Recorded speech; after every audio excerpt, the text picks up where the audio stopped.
So here is the big question. What exactly is yoga? Is yoga Indian? Is it Hindu? Is it religious? Or is it secular?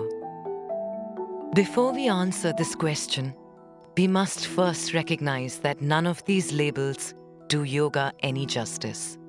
It was Europeans and Americans who came up with such labels to easily compartmentalize India's traditions. But force-fitting Indian ideas into categories created by the West only makes matters worse. Truth is, yoga is Hindu, Indian, religious, and secular at the same time.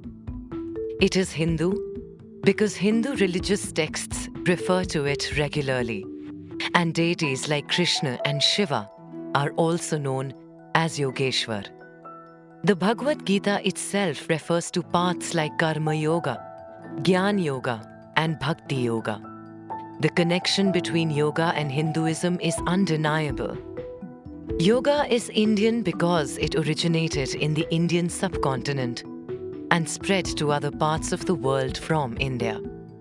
Yogic ideas made their way into other schools of philosophy, including those like Jainism and Buddhism.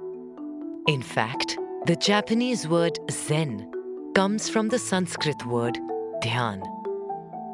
Yoga is secular because in most aspects of its practice, the idea of God is of very little importance. One does not have to believe in God to practice or benefit from yoga. In fact, acknowledging the divine is understood to be secondary to awareness and understanding. Yoga has been a worldwide phenomenon for quite some time now. But in the West, its physical aspects, the asanas, have become more important than its psychological aspect. As a result, it has come to be associated with words like New Age and hippie. Since some people oppose yoga on the grounds that it has religious undertones, others have started defending it by saying there's nothing Hindu about it.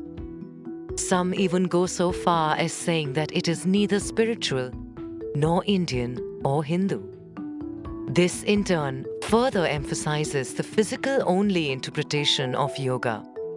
Such a defense of yoga serves to empower even more misinterpretation by some Western scholars who say that modern yoga was reinvented by the West.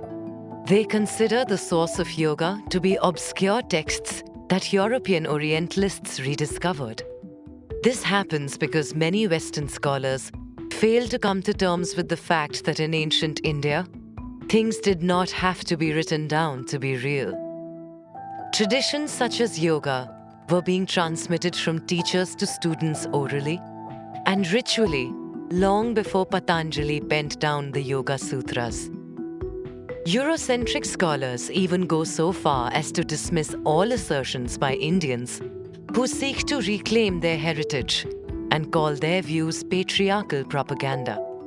In response, some Hindus dismiss all Western scholarship on India and start denying the secular aspect of yoga, labeling those they disagree with as Hindu-phobic. The truth about yoga, therefore, lies somewhere in the middle. The question about yoga's true nature cannot be answered by putting it in folders. It can be answered by recognizing that the need to label yoga is a mental trap.